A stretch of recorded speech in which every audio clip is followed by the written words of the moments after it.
but I'll take him where I can get him. So it's time to go to round 2. Alright, here we are, round 2, game 1. I am not going to mulligan this. I've got 2 lands. One's got all of my colors. And I've got an early singing bell strike if I need it. So this looks... And I've got the card the deck is built around. I kind of actually would have rather had a land so that I could eventually play a said card. But that's what you get. I also have 2 delve cards, which is not ideal. You have to choose between the 2 of them, unless I really get this going. Okay. So I think I might like to let him outlast that at least once, just so he's using his mana up. So I'm going to play something and then just say go, instead of using my mana efficiently.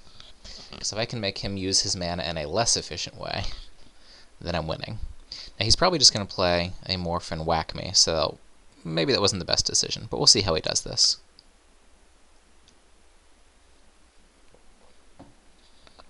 Alright, so we're seeing junk again. Awesome, he's outlasting. Okay. So we get a little bit of his mana out of him. Now ideally... Oh, that's fine. Yeah. Okay. So I will play this, and Bell Strike his guy.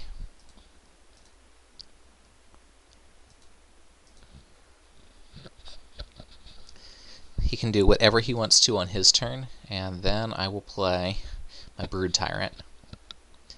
The question after that is, can I get my Brood Tyrant through? Because if I can start swinging with them, then I'm ideal, and I can feed all this delve stuff.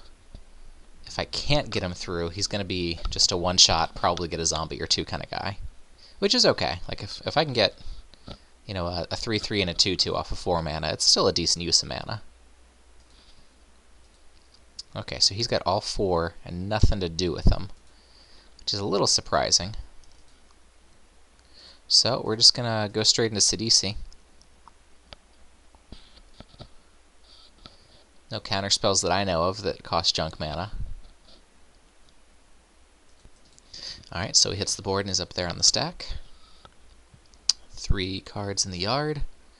And they are lands and scout the borders. Okay. Well, I whiffed on that. So if I don't hit any land...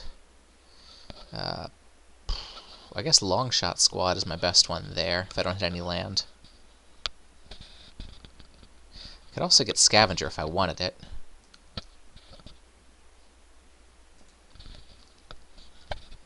See, in this situation, I think the first thing that I do is just attack through. So keep all my mana open. This would be a situation where it would be nice to have the card where you untap your creature and give it 2+1/+1 counters. I might want to work that one in. I think that I have that in my deck. Alright, so I do manage to get something. I've got an archer and a parapet. Okay.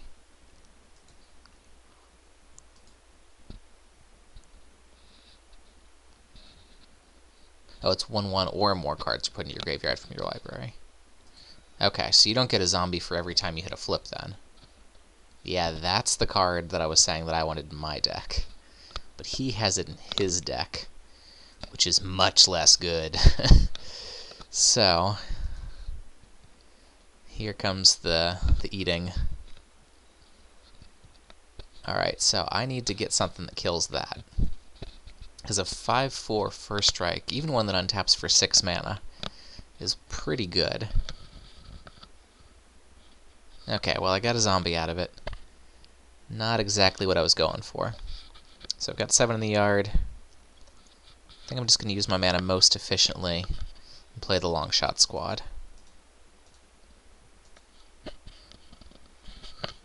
So now I know he's got that trick.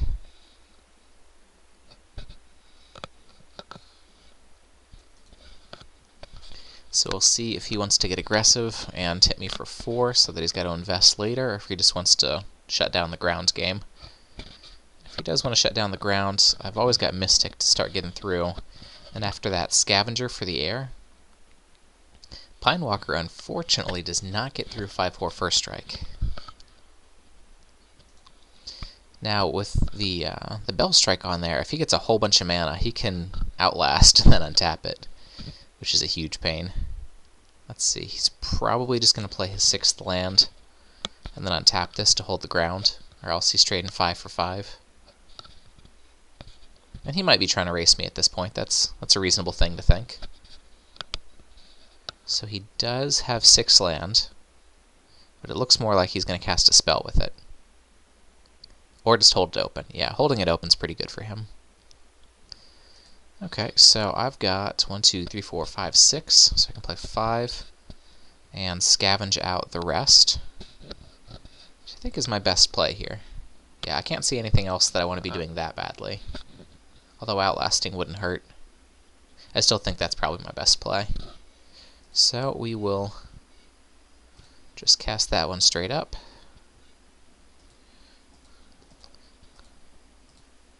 And leave the black for the scavenger.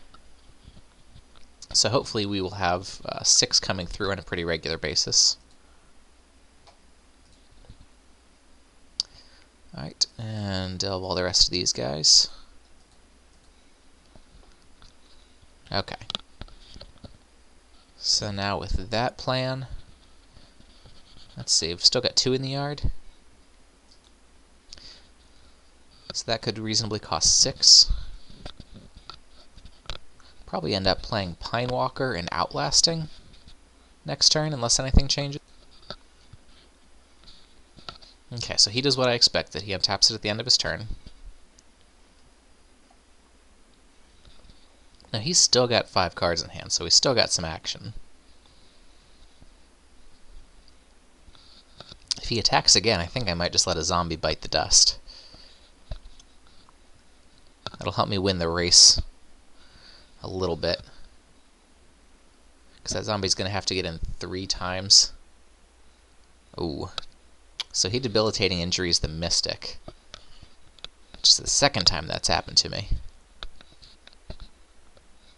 Which changes my clock by a huge amount.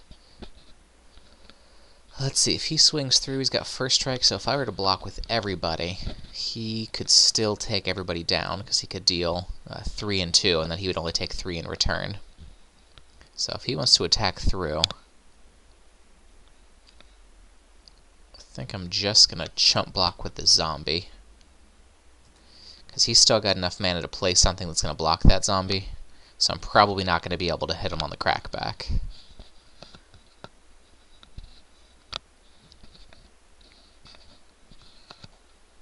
Okay, so what does he have with the remaining 5 mana? Kieran, okay. So the 3/3 blocks there. Let's see, I've got 1, 2, 3, 4, 5, 6 untapped. So I don't quite have enough to be able to flip that as a surprise. So I will just play it normally.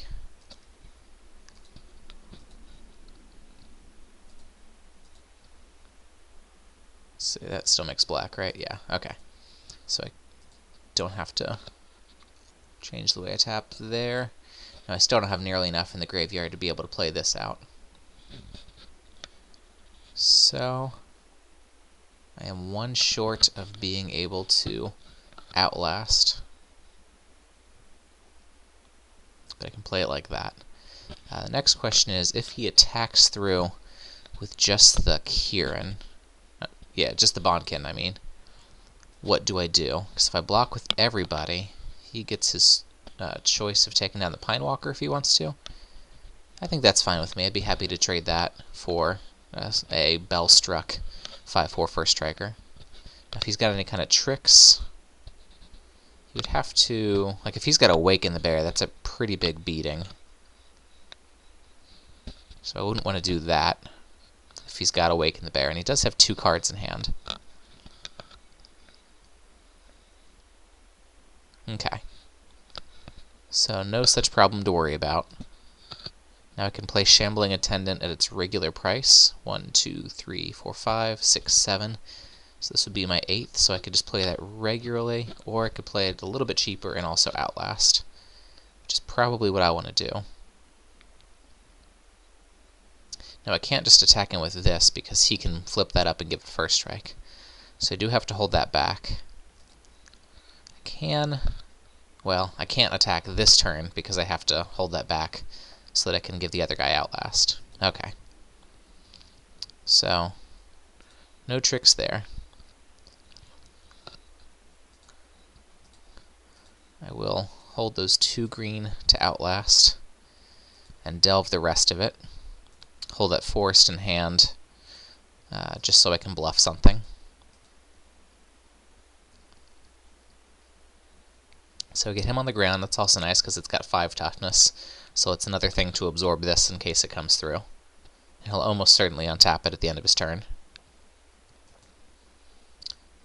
Okay, so we'll Outlast there. And now I've got some defense. So we're at a standstill. I can't really... Uh-oh. What's this? What's this response? Oh, he's just untapping. Okay, that's fine. So I can't really attack through with my beef because he's got first strike. He can't really attack through unless he's got some sort of pump spell, because I've got enough to be able to block it several times. If this continues with this stalemate, I'm just going to keep trying to Outlast him so I can get a ridiculously large long shot squad. Right now I have 1 blank against his 2. I don't know if 1 or both of those are blanks. Looks like he is on the same plan as me. Yeah, he is just going to keep pumping that guy, which is pretty good with first strike. And he also has a 5/5 Kintree Invocation, which is why he did that first, huh? Oh, Rite of the Serpent. That's pretty good. Okay. So I can what? Well, I should write that. 1, 2, 3, 4, 5, 6, 7. I could play that down and reach, so that would still block there, and I'd be fine trading there. So if I do all that, I can attack through with my Death Touch guy, and he'll probably let it through. So I'm gonna do that first. Attack through with my Death Touch guy, hold this back for that back for that. Alright. So here comes the Shambling Attendants.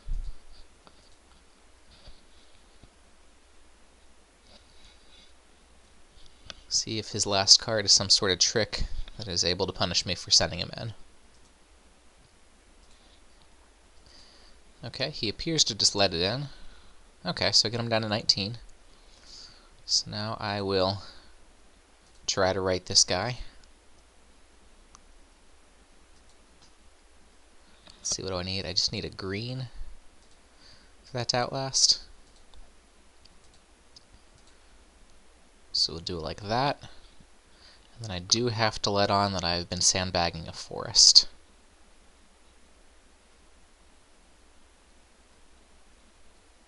I also get a snake out of the deal, if I hadn't mentioned that before. Okay, so now I've got another 5/5. If I Outlast that one more time, then it finally outclasses the Spirit Warrior. Okay, so I appear to finally be in the driver's seat. And this snake does not have Death Touch, which is kind of silly for a snake. I feel like all snakes should be venomous in Magic. And he just smote the monstrous, so the 5/5 that I worked so hard for is now gone. But it's a card for card, so not an enormous loss. Okay, ooh, Ice Feather even, so I can return the Spirit Warrior here. So I'll cast that one face down, and I'll leave a green and a blue. So we won't mess with any of the... Well, we can mess with all but one of the green and blue. We don't really have to bluff now, because there are no cards in hand to bluff with. Okay. So we'll do it like that. Pinewalker ability doesn't really matter. Yes, please. And thank you. Okay, so now I can send everybody, right? Except for the snake. Okay. So now everybody comes in. I am in racing mode. He'll be able to crack me back, but I don't care. It's almost like Jimmy and Corn. Alright, Jimmy, your move. Or wait, I guess he would be the corn because he's the guy that I'm cracking. So that would make me Jimmy. And it is not my move, it is his move. Jimmy v. Corn. Sounds like a really, really weird Supreme Court case. Jimmy v. Corn. In the comment section, why don't you put down what Jimmy v. Corn would really be about if it made it to the Supreme Court. Hey, I win. Okay. So I'm playing up against Junk. He's got a Smite, a Bondkin, a Tree Invocation, Debilitating Injury, and the Dragon Scale Boon. Okay. I don't know that I need to get into red like I did in the last matchup for the Mind Swipe. The Dragon Scale Boon is a really good trick. I'm not sure why I didn't put that in before. I don't have a whole lot that the tokens use, but it's pretty cool to be able to untap something, especially if it's to get that Brood Tyrant through. I don't really have a lot of 4-drops. So I think that I put that in there. Maybe take out the Mistfire Weaver. Actually, the Bell Strike wasn't that good in that matchup, so maybe I take out the Bell Strike. Maybe I just don't play it on something that can actually use it. Actually, I think I'd take out the Secret. Secret's okay. But I'd rather have something that can protect my win condition. Well, one of my win conditions. I can obviously win without it. But we'll play it like that. So I've got one more thing in there to protect my win condition. Nice trick. And send it his way.